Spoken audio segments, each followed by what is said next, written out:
all know that playoff teams get reshuffled every single year, even in this one, in which there's going to be one additional playoff team in either conference. So give me an NFC team that was in the playoffs a year ago that is going to miss the playoffs this season.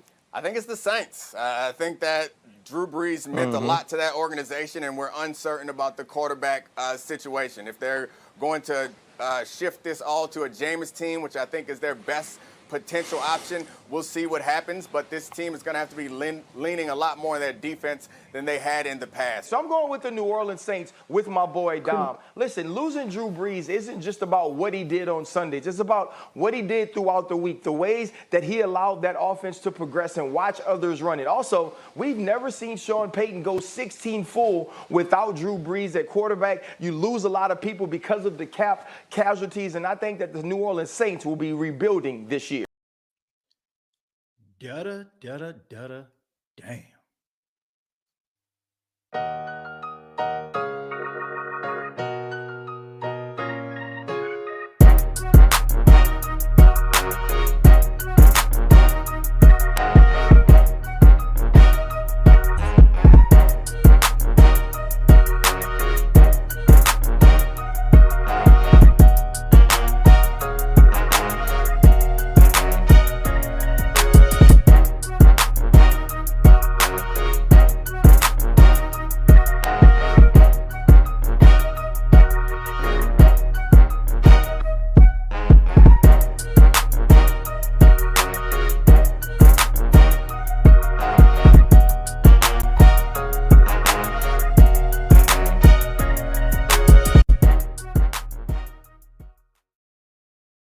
Hey, what's going on, Who Dat Nation? It is yours truly, TJ Jones, the host of the State of the Saints podcast. And thank you for checking out the State of the Saints podcast, where we talk New Orleans Saints. And this is the portion of the show where I turn my hat to the back because my hat underneath is green and is going to project with my green screen in the back. But I just wanted to show y'all my brand new State of the Saints podcast Mardi Gras style hat. But we're going to go ahead and flip that to the back real quick. Okay. Bam. There it is. Thank you so much for being a part of the State of the Saints podcast. Thank you so much for spending your day with yours truly. And on this edition, we're going to be talking about the New Orleans Saints and answering that question that a lot of us have kind of noticed. Why does the national media dislike the New Orleans Saints so much? Why is it that they always take the opportunity, no matter who the Saints are playing against, to always put that knife into the back and put it into the hearts of the Who Dat Nation? We're going to be talking about that today, but thank you so much for being here. Go ahead and hit that like button if you're enjoying the show. You love the State of the Saints podcast. You've been rolling with the podcast since day one. Go ahead and give your boy a thumbs up. And if you're new, I'm not going to tell you to subscribe just yet. I want you to see if you actually like what you hear. But if you've been listening to the State of the Saints podcast and haven't subscribed, go ahead and do so, okay? This is one of the best Saints podcasts out there, okay? I'm biased, so I'm going to say I am the best Saints podcast out there because of all of you. So thank you all so much. But let's go ahead and get into it. Let's start talking about what we came here to talk about today, and that is hate on the New Orleans Saints. Oh, hate. Seems like every time we watch television, every time we watch sports shows, and the topic is who is going to fail, who is going to have a bad record, who is most likely going to make the playoffs and didn't make the playoffs last year, everybody, for some apparent reason, always picked the New Orleans Saints. Now, look, I can understand if they picked the New Orleans Saints year after year and then all of a sudden it didn't happen. But every single year, you have media aficionados pick against the Saints only for the Saints to exceed those expectations. Now, I'm not the smartest man in the world. Okay, I'm not. Okay, I'm not the smartest man in the world. Yes, I have a college degree. Yes, I like to consider myself a pretty smart guy. But at the end of the day, I can't put my finger on why they hate on the Saints so much. Maybe you can, and I'm about to open up the phone lines real soon, so maybe somebody can explain it to me. All right. But all I know is this: the New Orleans Saints for the last 4 years have won the division. The Saints over the last 2 years have won 8-1 without Drew Brees. I feel like anybody that thinks that this team is just going to fall off a cliff and not be competitive and not be a good football team because Drew Brees is no longer there, I think they're sadly mistaken. Now, shouts out to my boy, shouts out to my boy Quindarius out there, Quindavius, excuse me. He sent me an email last night. Shouts out to Big Q. I heard a lot of people will watch the Big Q show. And he told me about Ryan Clark. And he told me that Big Q went off on Ryan Clark. Okay, I caught it at the tail end. You know, I caught Big Q's live at the tail end. He was just about wrapping it up.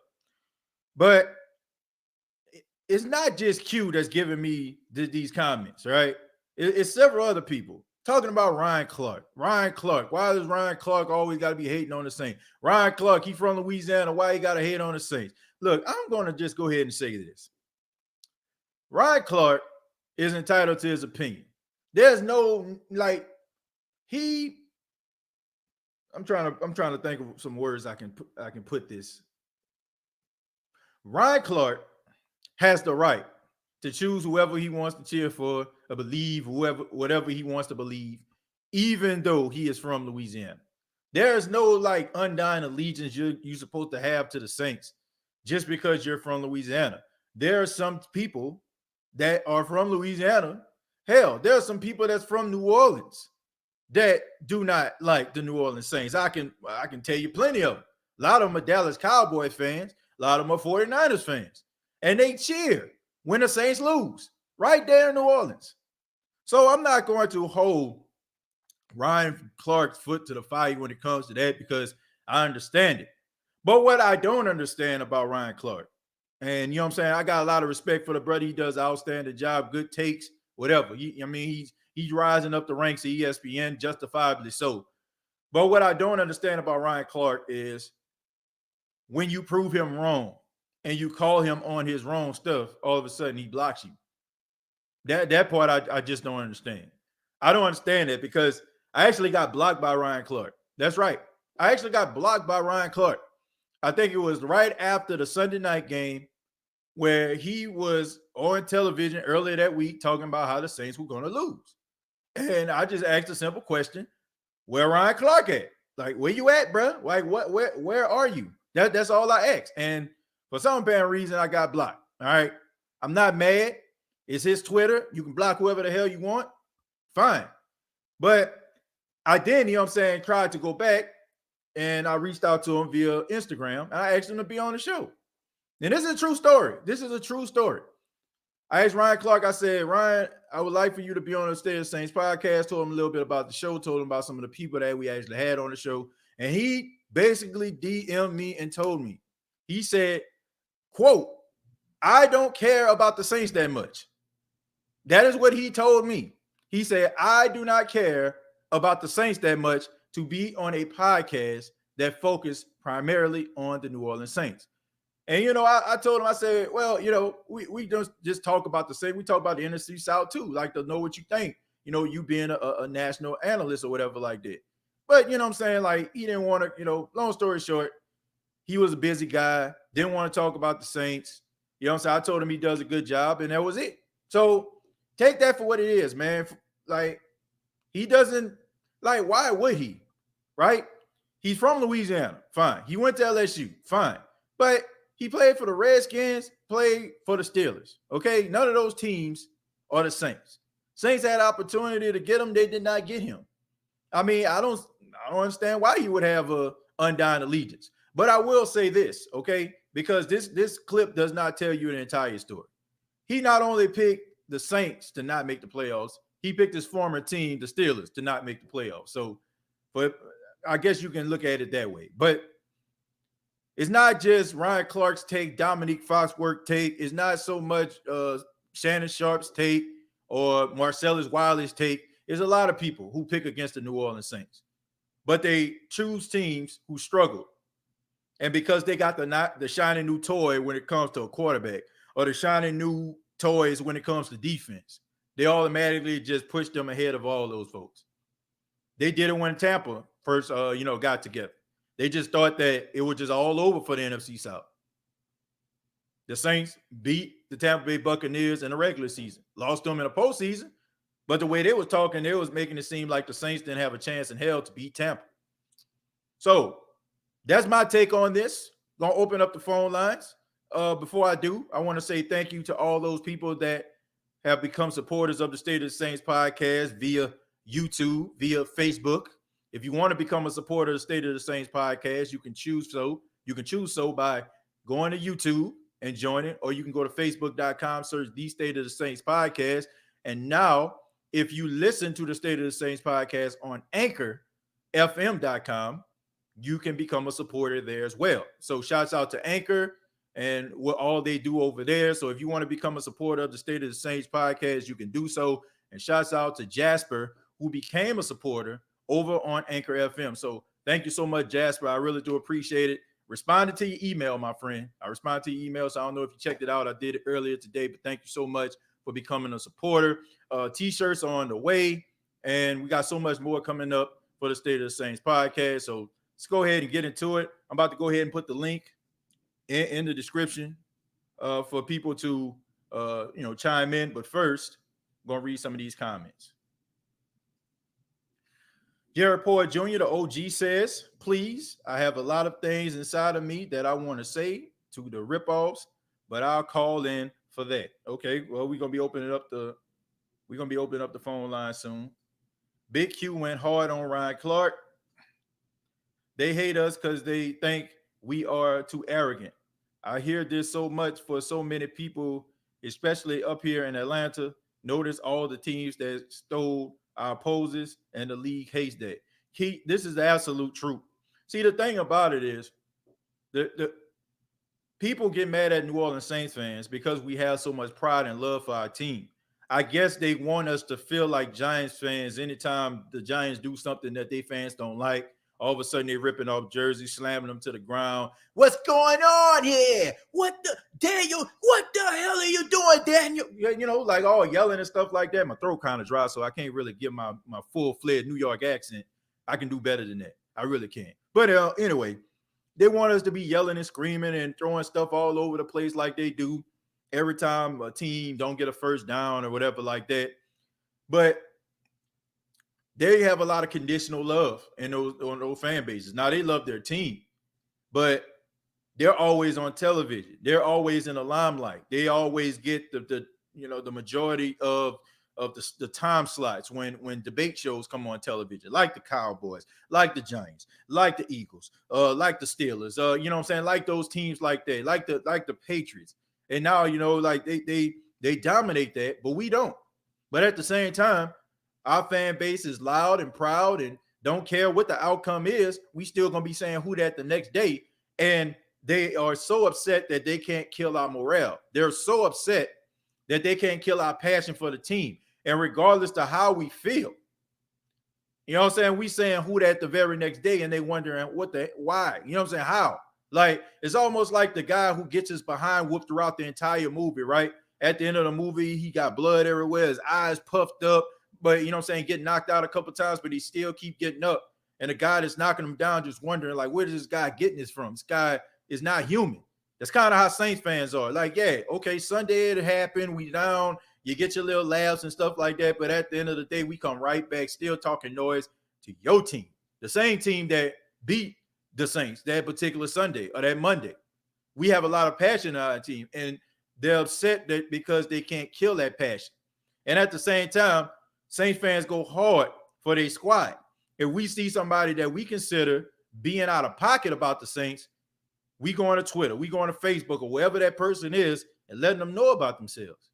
So a lot of them are angry because we call them on it. And they feel like, man, who are y'all? Y'all was snake-bitten franchise, this, that, and the third. How come y'all got so much pride? Well, it's because for a long time, the Saints was all New Orleans had. Before the Pelicans or the Hornets, before Baron Davis, B. Diddy, and them got into town, you know what I'm saying? The Saints was all they had, okay? And if you were into the Zephyrs back in the day, okay, cool. You know what I'm saying? If you like, AAA or whatever. But the Saints was all New Orleans had for a long time. Okay, I mean, crime was at all-time high. You know what I'm saying? Your homeboys, your homegirls up there getting slain down in the street, depressed down. But one thing that we all cared about and that all made things okay was the New Orleans Saints. The Saints are so embedded in the city of New Orleans. Anybody from New Orleans can attest to this. The Saints are so embedded into New Orleans. If the Saints win on Sunday, crime go down. Real talk. When the Saints was making their Super Bowl run, New Orleans had the lowest crime rate they had in city history almost. It's because people are happy when this team wins. They are so emotionally invested in this squad. And when you're so emotionally invested in something, it's nothing nobody can tell you about. So I think a lot of the anger and frustration comes from the fact that these guys get called on their stuff and they're egomaniacs. They're narcissists in some cases, not all of them, but a good majority of those guys have egos, right?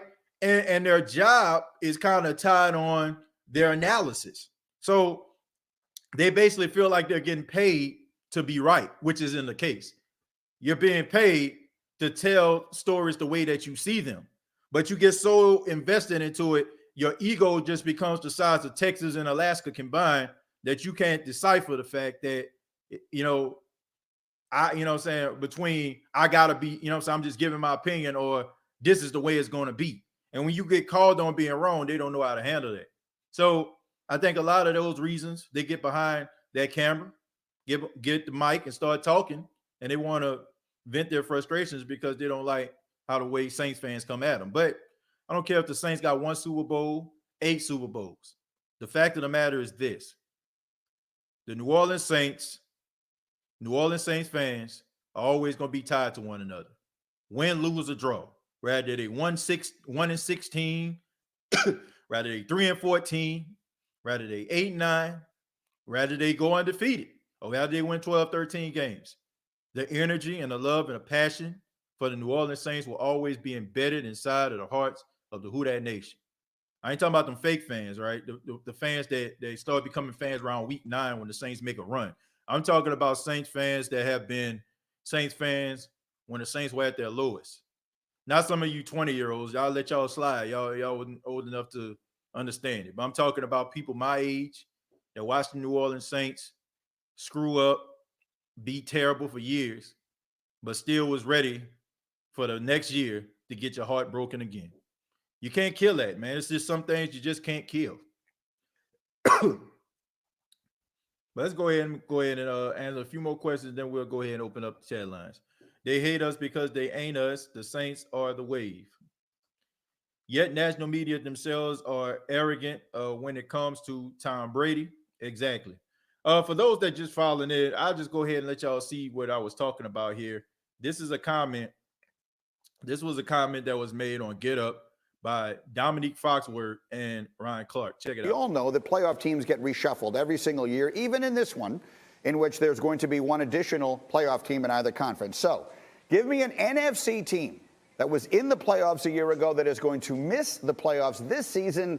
I think it's the Saints. I think that Drew Brees meant a lot to that organization, and we're uncertain about the quarterback situation. If they're going to shift this all to a Jameis team, which I think is their best potential option, we'll see what happens. But this team is going to have to be leaning a lot more on their defense than they had in the past. So I'm going with the New Orleans Saints with my boy Dom. Listen, losing Drew Brees isn't just about what he did on Sundays. It's about what he did throughout the week, the ways that he allowed that offense to progress and watch others run it. Also, we've never seen Sean Payton go 16 full without Drew Brees at quarterback. You lose a lot of people because of the cap casualties, and I think that the New Orleans Saints will be rebuilding this year.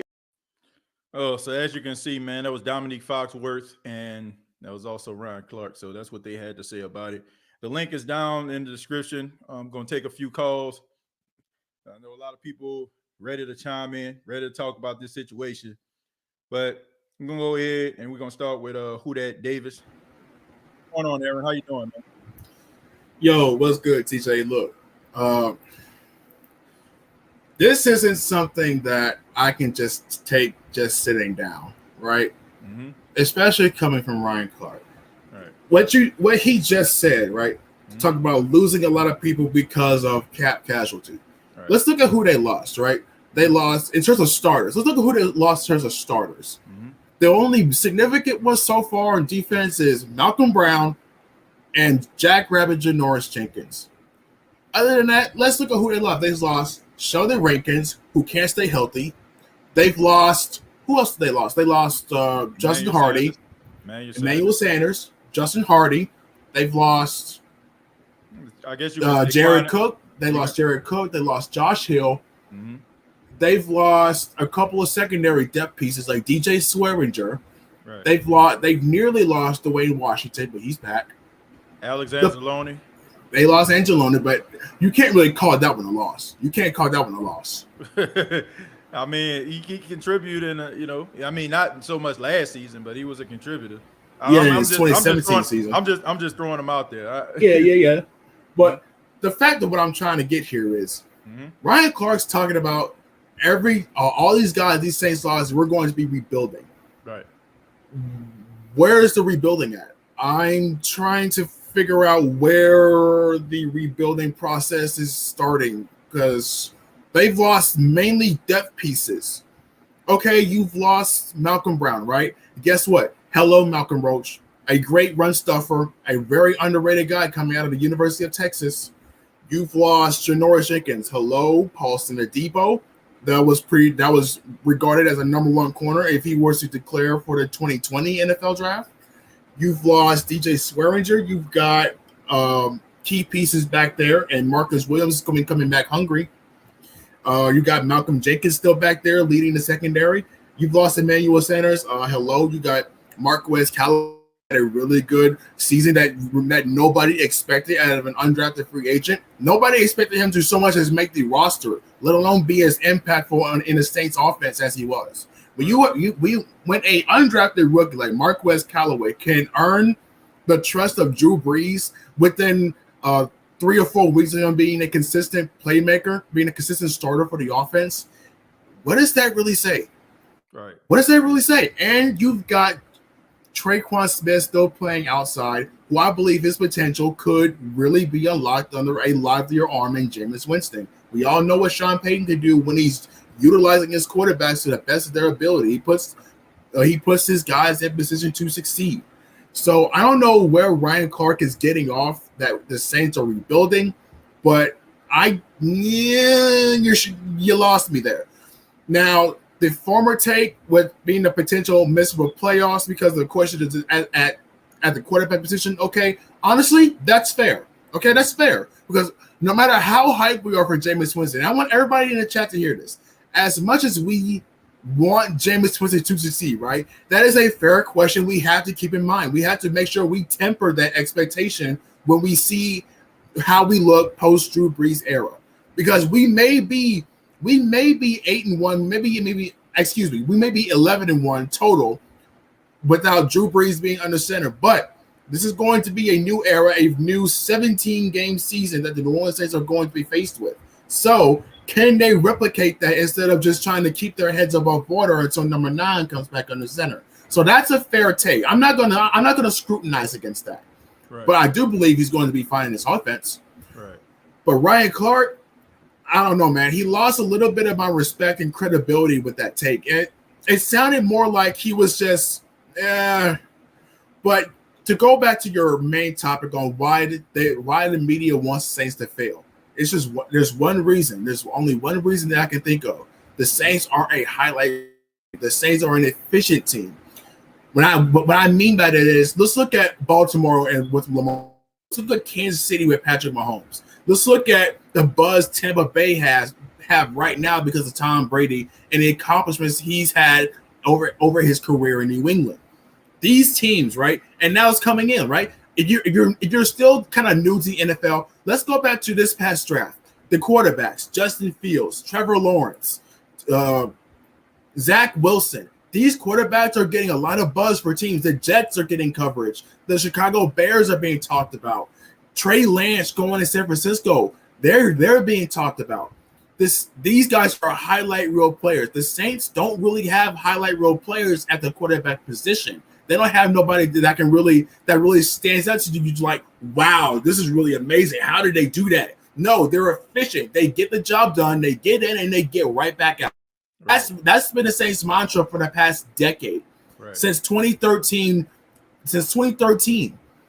So that's why I believe the media is trying to downplay the Saints and want them to fail, because they can't see us as a highlight reel team that really blows them out of the water in terms of, as opposed to what everybody else is doing around the league. Yeah, I mean, you make some interesting points, Aaron. You know, I really feel that they don't want to give the New Orleans Saints the credit. I mean, and you alluded to something that I think a lot of fans need to pay attention to. The Saints aren't the sexy pick. You know what I'm saying? They're not the sexy choice. It's very rare that you hear some controversial coming out of Metairie.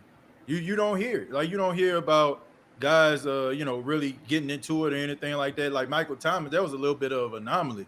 You don't really hear about that. You know what I'm saying? I think the Saints actually put that out there to kind of bring him back in line a little bit. But you don't really hear anything. And if I can compare the Saints to any team, like, I would have to say they like the San Antonio Spurs of the NFL. Like, the San Antonio Spurs was just a fundamental team. Like, they just won games. Like, it wasn't nothing spectacular about them. You know, Tim Duncan, he go out there, get his 24 and 10. You know, like, you had Tony Park out there giving them fundamental passes. You know, the Manu Ginobili doing his thing. But you had out there with the Clippers, you had Lob City. You had Blake Griffin. You know what I'm saying? You had, I mean, come on, man. You had all the excitement throwing, you know what I'm saying, alley-oops from half court. Cleveland, you had LeBron out there with tomahawk jams and all that kind of stuff. The Saints were not like a sexy pick. They don't have a sexy pedigree that you can go back and look at. I mean, a quarterback, he's efficient, but he doesn't have the biggest arm in the world. So it has a lot to do with the reason why the media don't really, give them the credit that they deserve, in my opinion. They like excitement. And the Saints, to them, aren't very excited. But Aaron, thank you so much, man. I appreciate the comments, and thank you, man. And go ahead and plug the Black and Gold Breakdown podcast. Let everybody know about it, man. All right, look, the next video I got going up over there is going to be talking about the NFC South. I know I was supposed to be doing a video on Paulson and Debo, but I can't find that much footage for this 2019 season, which is kind of disappointing. Yeah. But we're not going to let that stop us. We got NFC South discussions on final records, who's going to place where. And hot take, I think Atlanta Falcons are going to place second. I think Saints is going to place first. I think Atlanta's going to be placed second this year. That's a little preview. But you can go ahead and follow me at the Black and Gold Breakdown podcast. Go ahead and search that in your YouTube little search bar. We are less than 2 followers away from hitting 1K. It only takes 2 seconds to hit that subscribe button, guys. Hit that subscribe button. Let's get the 1K, and I can get more content, more updates for you guys with the community tab that'll be made available to me. You can also follow me on my Facebook page, facebook.com, search Black and Gold Breakdown. Or you can follow me on Twitter at Real Aaron Davis. That's Real Aaron Davis. All right. I hope you guys come by. That video will be dropping either tomorrow or the day after. I hope you guys enjoy. TJ, as always, I will be in the comments, brother. Take care. All right. Take it easy, Aaron. All right, man. That was Aaron from the Black and Gold Breakdown podcast. Before we get to the OG, yeah, man. Black and Gold Breakdown podcast. Go ahead, man. 2 subscribers. 2. Come on, man. That can be you. You can be subscriber number 1,000, man. Let's help Aaron get to 1,000 subscribers. That is not easy to do, folks, especially when you're out here trying to create content. I definitely know that for a fact. But check out the Black and Gold Breakdown podcast. Aaron doing a real good job over there. Let's go back to the comments. Breeze was not the team. Exactly. He was definitely not the team. And I think that people became accustomed to that, because for a long time, he was the team. A long time, the Saints had a bad defense, and it was always Drew Brees saving the day. Over the last 4 to 5 years, the Saints have become a much better team, and it was one of those teams that can actually complement the skills of a Drew Brees. In the last 2 years, you can honestly say they might even exceed it what Drew Brees can actually bring to the table. So I really believe that. Chemo says it's so unfair how they view us. Yeah, it is unfair. But once again, the Saints aren't the sexiest pick in the world. They're not the sexiest team. They don't do the sexiest things. They're not a controversial team. They're not gonna give you a hot take. Gail Benson ain't about to get behind the camera after every game and talk about the defense or the offense should have did this to win.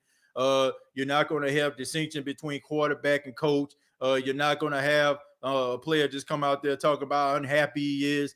You don't get that from the New Orleans Saints. And teams and organizations that give the media that type of press, they love those type of guys. They love to flock to those teams. But teams that give you barely anything at all, very tight-lipped, very hush mouth, if you will, they don't really like those type of teams.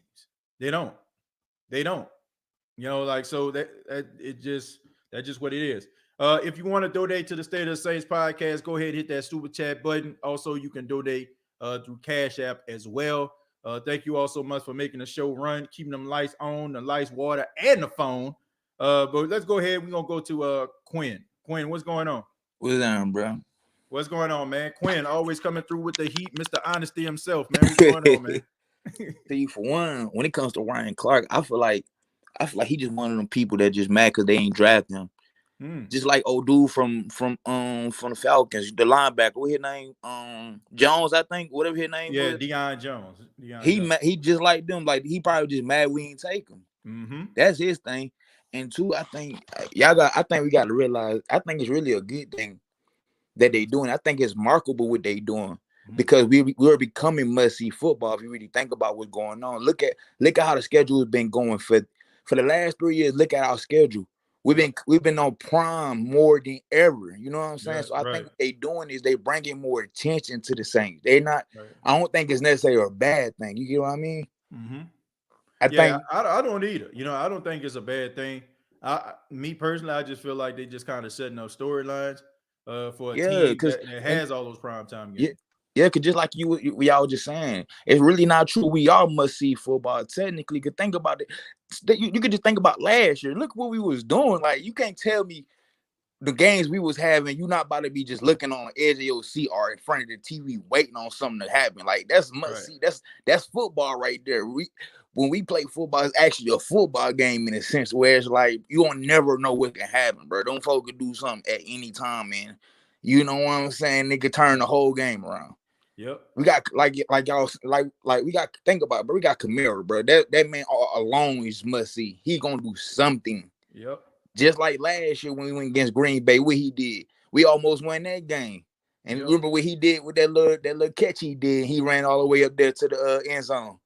You know what I'm saying? He is always a must-see football with the Saints. It just, I think what they doing is trying to make it more to where people can keep putting their eyes on it because we're getting more and more to the point where we are becoming that big market when it comes to football now. Right. You know what I'm saying? Because at first we never was. We just getting around it. And then for them talking about we not going to make it, for one, what did the Falcons do in the free agency or in the draft? What did the Panthers do? They got Sam Darnold. Come on now. Y'all worrying about Teddy Bridgewater. You think Sam Darnold gonna do something? You like, come on, right? Y'all worrying about all them people. We gonna be in the playoffs regardless. It's not even the question. Yeah. Especially since they got these 17 games now. You telling me we not gonna be in the playoffs? Come on. Right. I live in Atlanta. I don't see Falcons doing nothing. Yeah. You feel what I'm saying? I mean, look, I don't think it's so much about what the other teams are gonna do. I just think that they just feel like Drew Brees was such a huge factor, and he was. You know what I'm saying? I'm not gonna say like you're not gonna notice. But I ain't gonna lie to you. The last 3 years haven't been about Drew. That's the thing. He just did enough to get by. That's why I was telling you last time. Jameis just have to do enough just to get by. Just like y'all was saying, we didn't lose. He gonna have to win some games now. Though. Yeah, but he gonna have to win some games though. But technically we didn't lose nobody. Like the people who always caused us problems technically are gone.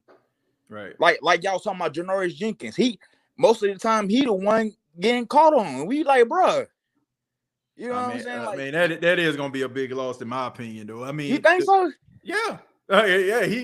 He's a really good man-to-man coverage corner. The only thing is like when he's going up against some of those shifty guys, the ones he get beat on double moves a lot. But see, that's what a lot of wide receivers is right now, though. Man, he had Antonio Brown locked up in 2 games. I tell you that.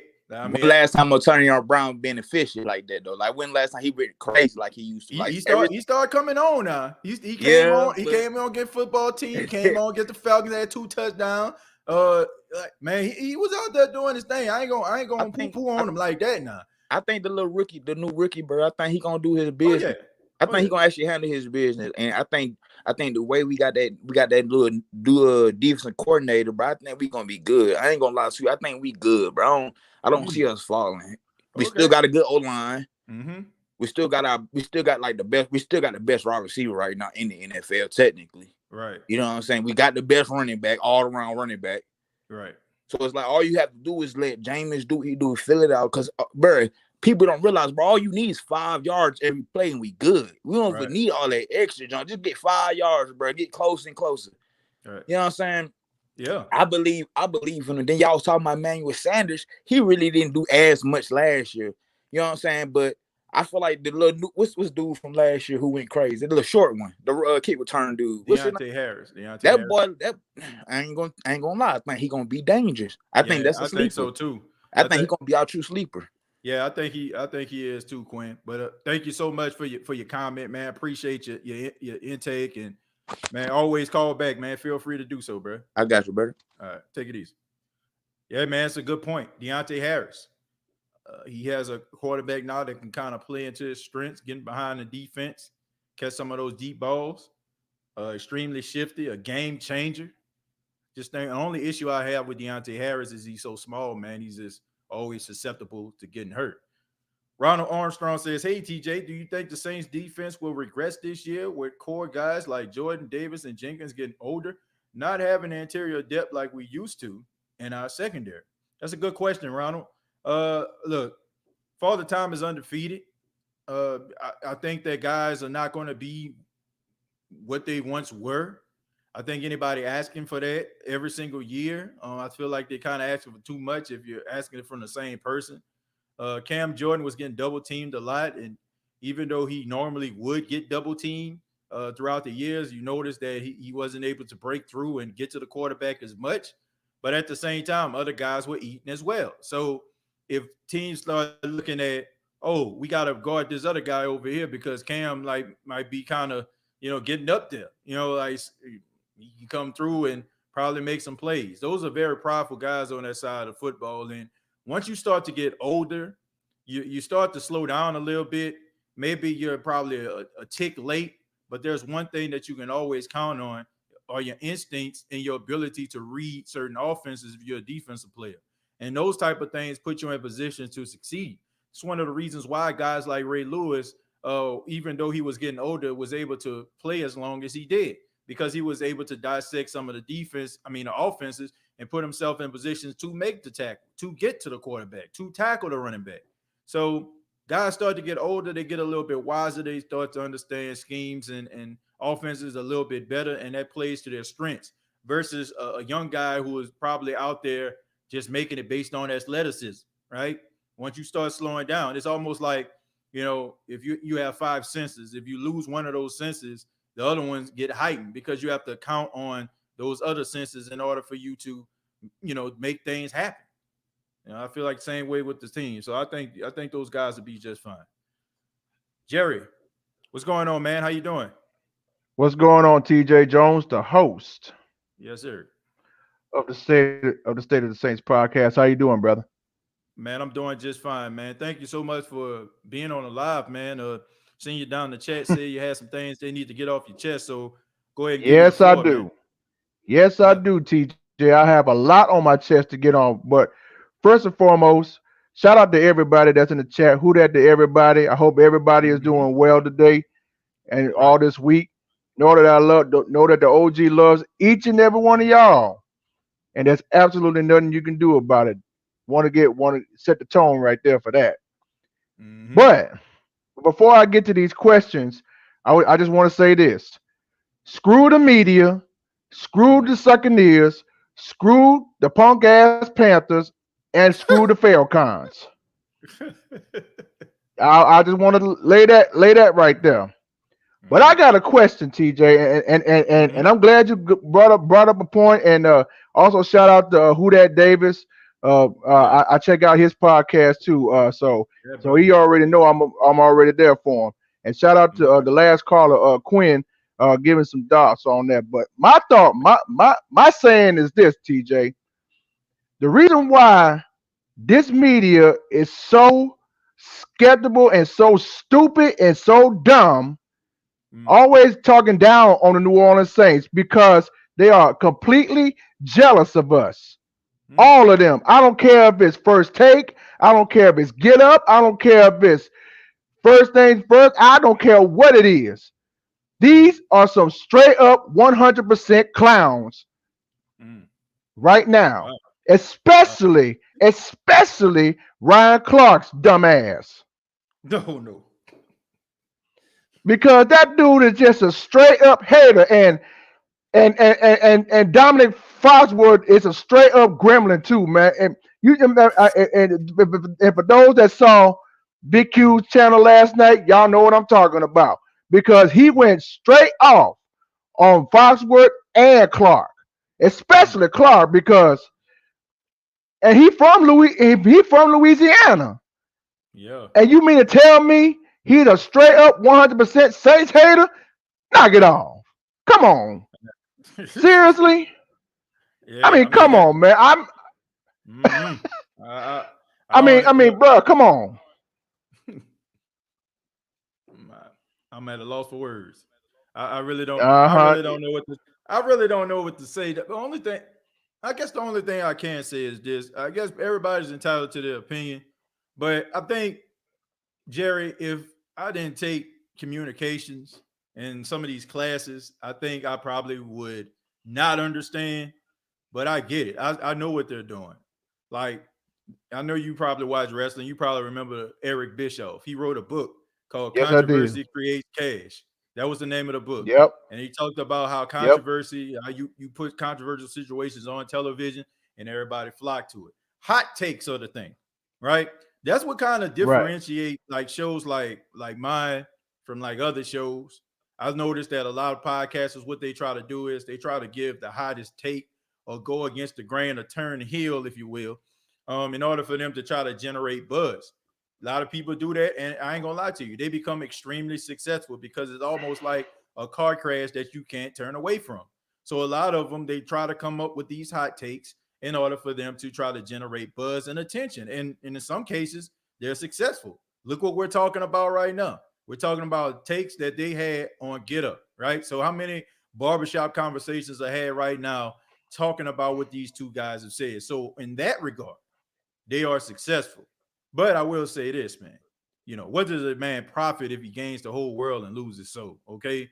If you don't have the respect, if you don't have the respect of your peers, if you don't have the respect of the people that actually made you who you are, then who are you? And, you know, I don't know where it's coming from. I don't know if this is their really genuine emotion or if it's just the fact that they're trying to stay on TV, because at the end of the day, Jerry, it's about those Nielsen ratings that come out every quarter. How good are we doing? How many, you know what I'm saying, what our ratings are looking like, what the demographic is, who still wants to run their commercials when we're on television. That's what it's all about. So it's very rare that you get a lot of passionate people to talk about teams, especially if they actually have that particular time slot, if they actually have a show, because the only thing that's mostly important is the bottom line. So with that, you know, I understand why guys take the stance that they do. Don't make it right, but that's one of the main reasons why they do it. But shouts out to Big Q, man. Big Q doing real big things over there on his channel. Great take. Great show, man. Shouts out to Big Q, man. Big Q always doing big things, man. Jerry, got anything else? I also want to say shout out to Big Q and his channel. Also shout out to the Aaron Davis and his podcast. Also shout out to the WEDN chat line podcast. All the Saints streams on there. And this is another thing I want to say right here, TJ. This is why the entire Who Dat Nation, including myself, this is why we come here. It ain't like the national media out there. On here and every other Saints stream, we speak the real. Now the media can talk about this team and that team and and this team gonna do this and this team gonna do that. Let them talk about it. Yeah. Over here on the State of the Saints podcast and all the other Saints streams, we talk New Orleans Saints over here. This is what we do. Yep. And I don't give a damn what they say. We ain't getting fed through the headphones information. We're not telling you about great takes that you can come up with. You know, we ain't got the producer telling us you got 5 seconds. We don't have that over here. You know, like this. There's no takes over here. Yeah, we go live, and we don't even have a time limit. We keep it going. Yeah, we keep it going until I have something to do. We have. There you go. Exactly. But TJ, I want to ask this question, man. And I know everybody in the chat agree with me when I ask this question. Now we just saw that Trell Williams, the guy we were talking about, even like the last few days, was going to make an impact to the New Orleans Saints, and he got released because he failed the physical. Right. Now this is my and the Dolphins picked him up. Now this is my question, TJ, and everybody, y'all know where I'm going with this. Why in the blue hell did we re-sign that sorry ass cornerback Ken Crawley? Why? Why? Okay, first you had pathetic jackass. I'm talking about PJ Williams, and now you got his sidekick, sorry ass Ken Crawley. Why? Why are these two cornerbacks so special to Sean Payton? I need to know that. I need to know that answer, TJ. I've been trying to figure out what the pictures that PJ Williams had on Sean Payton, the bodies that he know that's buried in the backyard. I've been trying to figure that out. I don't know how. Like he has missed a 1-year deal. You know what I'm saying? Like he always comes back. But I know why. You know, I think it has a lot to do with the fact that those guys have been on a team and they understand the defense. They have chemistry with the other guys. And, you know, it's just the fact that, you know, it's one guy that you don't have to really teach much. I mean, it's just what it is. Like that I feel like now, for the most part, I feel like, you know, Ken Crawley is there for special teams. I mean, you lose somebody like Justin Hardy, who's a special teams ace, lose him to and go to the Jets. You need somebody out there with a little bit of experience. And Ken Crawley was playing on special teams. So I definitely can see him out there on special teams and doing this thing out there. So that's probably the main reason why I feel like they signed him. Like PJ Williams wasn't as terrible as he was in years past most of the time because they played him at safety. God. They played him at safety last year, which was the smartest thing, and that saved his career. So, and honestly, man, I wish I could pick on him, but he really did not play that bad. And I guess, like I said, you keep him from the outside, he'll do all right. He ain't gonna be like, he ain't gonna be elite or nothing, but he's serviceable. Now the other position, he like you said a long time ago, guy can't even cover a bed sheet. Hell, he can't even cover the pandemic. Man, that man, that boy can cover with a snuggie, man, for real. They like them boys, like, man, don't put them boys on the outside, man. They spray toast bread. Please don't. That would be terrible. Keep them on special teams out there. Be just smoke like a biscuit, brisket burnt like biscuit. Exactly. Smoke like brisket, burnt like biscuit. Thank you, Jared. That part right there. Exactly. Hey man, hey that but TJ, I'm gonna leave you with this, and I know somebody getting ready to come on. I know somebody else getting ready to come on here, but I want to say this in closing, and hear me out, Who Dat Nation. If anybody come rolling up on you talking about your New Orleans Saints, you tell them, no matter where you're from, you tell them these words. Hell no. To the no, hell to the no. What you I said, if anybody come rolling, had to break out the bishop, man. I had to, man. I had to bring out the bishop, man. You set it up, man. You set it up so clean. I was like, I got to hit it. But go ahead with your and you hit it, and you hit it too, man. But as I was saying, if anybody come rolling up on you talking about your New Orleans Saints, you tell them these words. Get the fleur-de-lis out of here and go fleur-de-lis yourself. On that note, OG Jared Porter Jr., ladies and gentlemen, thank you so much, man. Call back anytime, brother. Yeah, anytime, Big Q. You take care and God bless, brother. Love All you right, man. all. All right, take it easy. Man, shouts out to Jared Porter. Shouts out to him, man. Always leaving on a high note. That's how you're supposed to do it, man. Sweet Jerry Seinfeld style right there. Let's go. Pointing out the player's shortcoming is not trashing or bashing, is real talk. I mean, for real. If you can't play, you can't play. If you're trash, you're trizash. Okay. If you're hot garbage, you're hot garbage. And that's all it is to it, man. That's all there is to it. But we got to go to J Dog the Cajun man. J Dog the Cajun man. What's going Yo, on, what's brother? good? Hey, Yo, man, what's what's good? happening, man? Hey, Man. man, I'm just ready for the season. I don't care what no media says about the Saints. Like, Okay. Well, thank like you so much. Thank you so much, J Dog, for calling in, man, chiming in. So you say you're not concerned about the media, man. I mean, does the media bother you at all, though? no, it doesn't. Like this, it's just all hot takes and talks. Like, they Yep. can say what they say, what they want about the Saints. I have confidence in my team. I know that we get at least, I said realistically 8 or 7 wins, or like confidently, I would say 12 or 13 Wow. wins. That's a lot of confidence So right there, man. A lot of confidence. yeah, I know I put a lot of confidence into this because I mean, mainly because I trust Sean Payton a lot. Um, Sean Payton's a great offensive coach. I mean, Right. he done 5 years with Drew Brees. I'm sure he can do 5 years with Jameis Winston. Yeah. Now, if it doesn't work out, well, we got something else to fall back on. Yep. That's true, man. I mean, Because I think a lot of people, J Dog, aren't giving Sean Payton the credit for being a really good coach, and that's what really bothers me about the media right? as well as some Saints fans. Like we acting like Mm-hmm. Drew Brees was a world beater before he got here. He was not.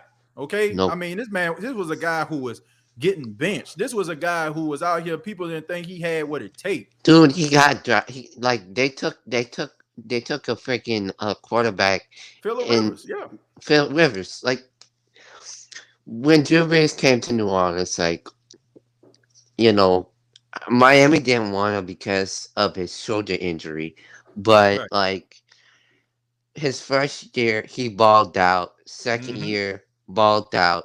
Third year, fourth year, fifth year, sixth year, seventh year, 8th year, and so on. Yep. Yeah, he Look what definitely he did. He did. look what how Sean Payton turned this around and made the Saints to what they were. And I think they don't give enough attention to Sean Payton. Yeah. Uh, it's I mean, I love Drew, don't get me wrong. I Mm-hmm. love Drew, but it takes effort from a coach to actually, make this system work and make it, you know, going. I mean, look at Bill Belichick, for example. Look how many Mm-hmm. years he had Super Yep. Bowls. I mean, it just takes that one good head coach to make it click. Yeah, that's true. And I Yeah, believe, yeah. and I believe Sean Payton can do that because he's shown that he can.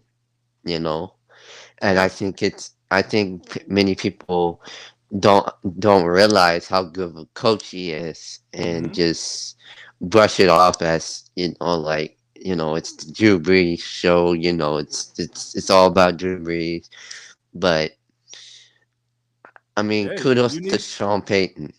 You Yeah, I need the mean, coach you, and you need the you quarterback. exactly, J Dog. You definitely need a good quarterback, good coach combination. You definitely need that in order to make that thing go.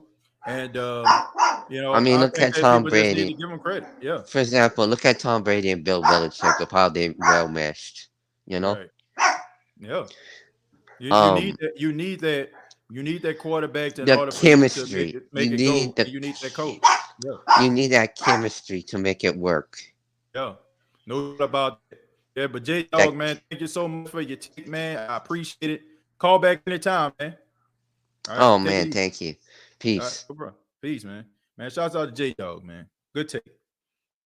People not giving Sean Payton the credit for being a good coach. Not giving that man the credit. I don't like that either. I ain't feeling it. Not a fan. Not a fan at all. Ren says, who that nation? Ain't worried about no media? Our team is built different. And let the media talk. I'm reading it like I feel like he's saying it.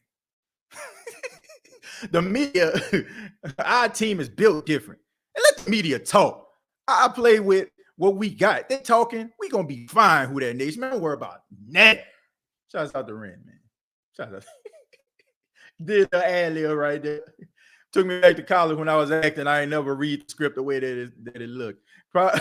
Cry says, what I love about Crawley is that his name actually describes him. He crawls on the back of the opposing wide receivers. D says, I'm an ex-Buccaneer and a proud Saints bandwagoner. Ain't nothing wrong with that, D. Ain't nothing wrong with that. Welcome to the nation. Hell yes, Jerry. Shouts out to J-Dog. J-Dog also says, I feel like Sean Payton deserves a lot of praise. That was J-Dog that just chimed in. And thank you all so much. And thank you to everybody that has donated to the State of Saints podcast throughout the show. Thank you to everybody that has put the thumbs up in the air, gave me the old Arthur Fonzarelli's. And if you have not already, go ahead and give your boy a thumbs up, man. Give your boy a thumbs up. And if you're new to the channel, go ahead and hit that subscription button. We on and popping right now. We about to go to Sanchez. Sanchez, what's going on, man? What's going on, TJ? Man, nothing much, man. Well, what you got for me? First of all, shout out to the chat. Shout out to the YouTube chat. Shout out to the Facebook chat. Hey, Shout sorry, out. Sanchez. I can barely hear you, man. I can barely hear you. Can you hear me now? Yeah, a little bit better. Now, what you say? No, I want to say shout out to the YouTube chat. Shout out to the Facebook chat. Just shout out to the nation. Sanchez, you're going in and out, man. I can barely hear you. I can barely hear you, man. I'm sorry, man. I couldn't really hear what you're saying. It was extremely low. I don't know if anybody else could hear you. Call back, Sanchez. We'll put you back on, man. We're gonna go to Buck Skull game. Buck Skull game. What's going on, man? Man, what's up, boys? What's up, TJ, man? Hey, what's going on, man? How you doing? Man, but listen to this media crap, man. This is crazy. Crazy. Insane. Yeah. But look at this. The Saints has always been good. That's where they're hating that. That's where they're talking about the media, because the Saints been good for years. That's where they're talking about the media. Yeah. I mean, look, I thought that it was a good topic. Yeah. I mean, Buck Skull game. Here's the thing. I brought this topic because of the emails, inboxes, people want to talk about, man, why they keep hating on the Saints. Thought it'd be a good topic in between the middle of the week like this, because a lot of people want to know. A lot of people have stuff they want to get off their chest, man. And it's a fair question. And the NFC South rivalry, I know. It's because the Saints been on top of the NFC South for the past. I say about 4. I say at least 4 years. For 4 years, for the exception, y'all won the Super Bowl. Congratulations to y'all, by the way. But for 4 years, they've won that division, and so crazy. We didn't even have to win the division to get to the Super Bowl. That's crazy. Yeah, I mean, but at the same, that was we just got lucky. I don't want to say I'm not gonna say that. I would say, if I would be saying that, it would be sour grapes. I think y'all got hot at the right time, and y'all was able to capitalize on that, man. Y'all was having like little chemistry issues throughout the season, and then like after that bye week, it started to come on. So I'm not gonna say y'all got lucky. Y'all definitely earned it. I wanted the Bucks versus the Saints Week 1 matchup. Man.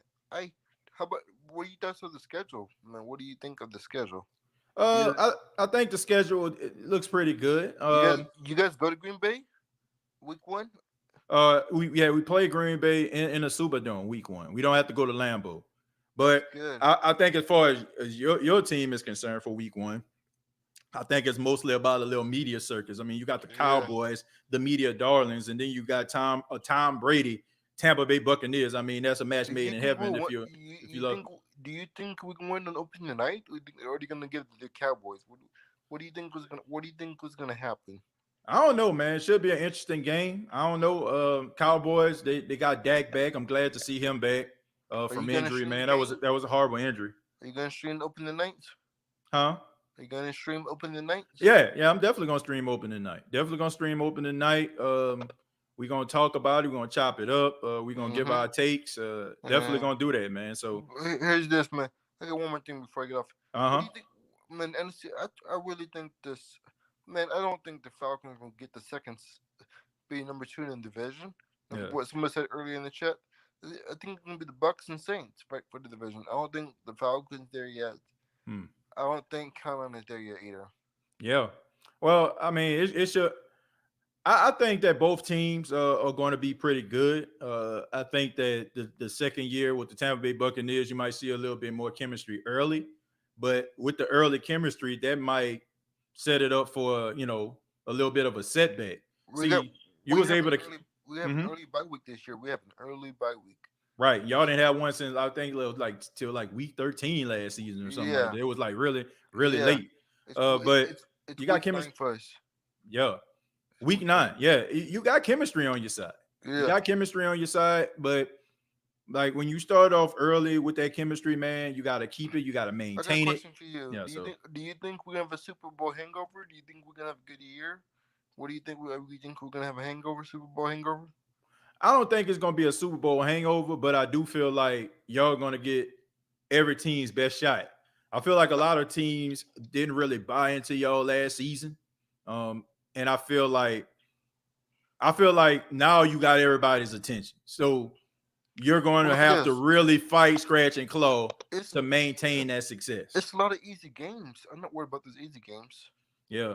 I mean, it's the thing about it is you just mentioned it. You all won a Super Bowl, but you didn't win a division. And with that, you don't have to play the championship schedule. So the Saints got the championship schedule. They're playing all division champions. Have fun, you guys. Yeah, so you guys get Washington, Tennessee. Yeah. I think you guys go to New England. Yep. Yeah, I mean, we got real tough schedule, man. Real tough schedule. You guys got Buffalo too. We get Buffalo. It's gonna be fun. Yeah. Man, I'm worried about Buffalo. Man, the game I'm worried about is probably that Dallas game is too much money. $3,000. Oh yeah, that's too much right there. Bus call game. Thank you so much. Thank you. Yeah, appreciate it, man. Take it easy. Call back anytime. Yeah, man, that was Buck Skull game, man. Look, I like Buck Skull game. Buck Skull game been rolling with the State of Saints podcast for a long time, man. So I'm not look. He one of them Buccaneer fans. That's all right with me. I know y'all got your opinions about him, but Buck Skull game, he all right with me. Brian says every team Tampa Bay played in the playoffs were riddled with injuries except Green Bay. But I still don't look. The Saints were fine. Like I understand. Taysom Hill wasn't playing, but come on, man. Like, I don't know, man. I don't want to say these guys just lucked up. That'll be sour grapes right there. That'll just be sour grapes. Those guys earned that championship, period. They went on the road. They went on the road against Washington. They went on the road against the Saints. They went on the road against Green Bay. The only home game they had was an anomaly, and that was, in Tampa. And that wasn't even considered a home game. That was just a Super Bowl. So let's go to Rudy, man. Rudy, what's going on? Oh, not much. Just getting some style in. Yeah, man. Look at you, man. Looking like one of the Blues Brothers right there. Got the Blues Brothers swag going. I see you, man. Hold up. I got to do it. Excuse me. You brought it up. I'm on a mission from God. Go ahead, hit it with it. It's 106 miles to Chicago. Got a full tank of gas, half pack of cigarettes. It's dark out. Wearing shades. Hit it. One and only Rudy, ladies and gentlemen, man. Thank you so much, Rudy, for being here, man, being a part of the State of the Saints podcast. What you got for us, Rudy? I mean, it's one of the first. Have you ever called? I always see you on Facebook, always out there chiming in via Facebook. My third or fourth time calling. Wow, man. Okay, man. So, man, Rudy is like been on the Facebook page, rolling with the State of the Saints podcast for a long time, man. So, man, shouts out to him, man. One of the OGs of the Facebook page. Okay, but go ahead, man. What you got for me? I've been seeing a lot of media talk about the Saints. First off, I try to let it roll off like a duck's back because they're gonna throw dirt on you when you're dead. They're gonna throw dirt on you when you're alive. Let people talk. But at the same time, that media hate can be a double-edged sword if you allow it to be. Mm-hmm. Yeah. On one hand, you can let it inflate your ego, but on the other hand, it can cause a lot of underlying pressures and it can form cracks in the teams. Right. Good point. I mean, think about it. No, and especially the national media, everybody loved, like you said, a hot take, but they always love to make mountains out of molehills. Yep, that's true. I mean, think about it. First. Case in point, Drew Brees. He ain't tall enough. He doesn't have the arm strength, etc. You know, he'll never make it back from that shoulder injury. I mean, this team was already pretty good even before Drew Brees. Right. Oh well, I'm counting like early 80s, 90s. You know, like we're out of the Dome Patrol era. You know. Right. But in 2006, they just had a devastating. If anyone, to the fact that they won 3 games is a miracle in itself in the 2005 season because they the whole season on the road. And it just faced an actual disaster.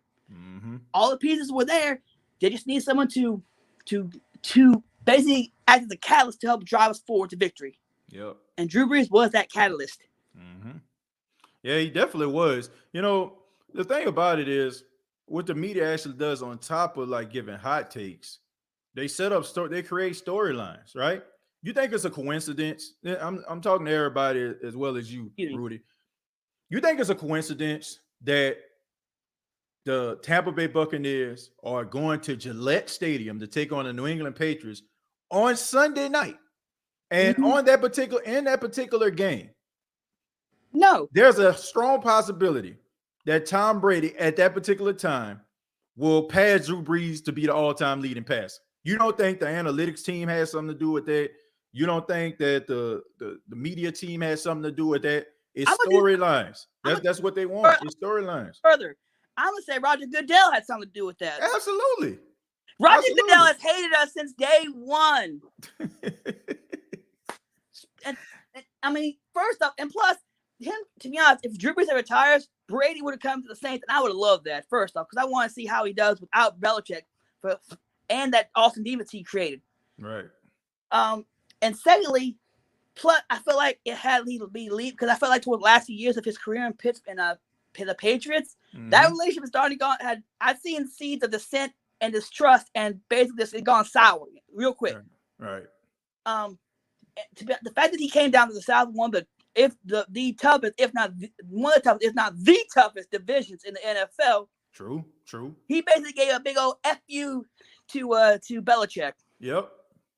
And now those two have to play each other, you know, in Gillette Stadium, in front of the house that you can say that Brady built. I mean, every championship that team has was because Tom Brady was at the quarterback helm. So, gonna be an interesting storyline. Yes, exactly. And speaking of quarterbacks, I'm hoping that Drew Brees comes back for one game to give him a proper farewell. You know, right?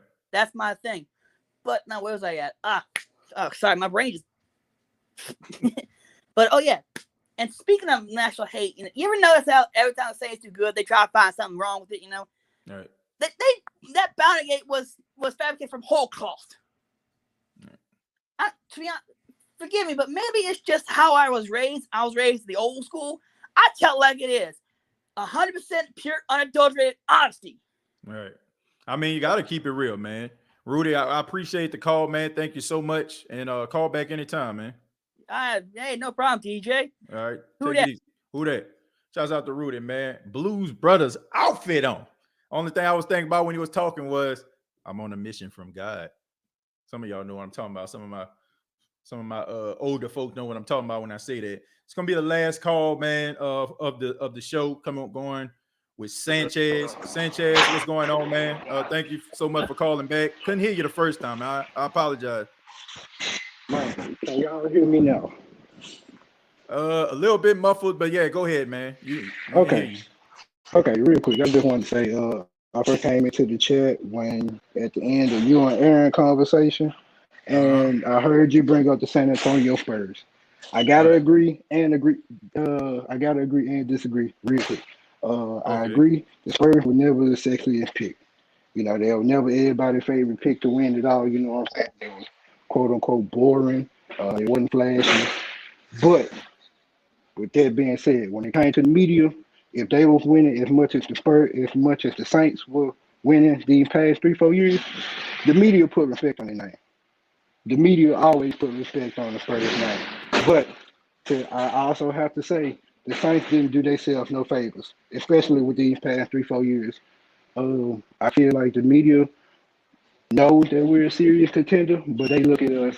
They just like to get those quick one-line, punchline jokes about the Minnesota Miracle, the push off, the no call. So I think we're a good team. I might be crazy. I thought I had us going 13-4. I after hearing your video, I do see 11-6 a little bit more. But yeah, we never been the 60th pick, but the media they know we good, but they'd rather make jokes about our history, and they see that we don't know what it's gonna look like without Drew Brees, so they're gonna kick us while we down.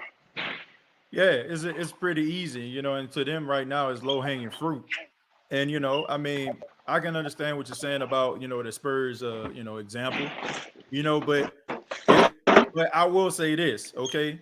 They talked about the Spurs, they gave them the respect, afterwards. But it was always when they talked about the Spurs, it was always kind of like an afterthought, right? It's like if you have a topic about Drew Brees, right? They always would talk about Drew Brees, comparing him to like one of the quarterbacks that they rather talk about, right? So they'll spend like a little microsecond talking about Drew Brees, and the rest of the debate they'll start talking about that one quarterback that they always talk about. Kind of the same way with the Spurs, right? When the Spurs, when they played the Lakers, they was talking about the decision between Shaq and Kobe. When the Spurs played the Miami Heat, it was like, can the big three beat these guys? Right? Like it was always like they gave them respect, but it was always like they were always an afterthought after the main topic, which is dissension or what I'm saying, like some type of controversy. And I feel like it's the same way with the Saints. They give the Saints, oh, they won these games, but they can't win in the playoffs. First, it was like this is what bothered me the most, Sanchez. First, it was week 1, they not gonna beat Tampa. It's Tampa division to lose. Saints beat them. Then it was like, oh, Drew Brees out for he got broken ribs. It's over for the Saints. That's it. Then all of a sudden they went 3-1. Then it was like, oh, they got Tampa the first time, but Tampa gonna beat them this time. It's over for the Saints. That's it. Then all of a sudden the Saints destroy them on national television. So it's always like they never want to give the Saints their credit for being good. And maybe they feel like, oh, eventually we gonna be right. It's almost like they say a dead clock is right twice a day. So eventually, if you keep on saying the same thing over and over again, eventually you're gonna be right at least once or twice. It's gonna come true. Yeah, but Sanchez, man, I appreciate the call, man. Thank you so much, and call back anytime, man. Hey, man, I'll try to get some better headphones next time. Appreciate it. Nah, I heard you much better that time, man. I just couldn't hit. It was like really muffled. I just want to make sure that you got your point across, man. But Sanchez, thank you, man. Appreciate it. Hey, man, thank you to OG for helping me get my message out there. Appreciate y'all. Yeah, no problem, man. Who that? Shout out to Sanchez, man.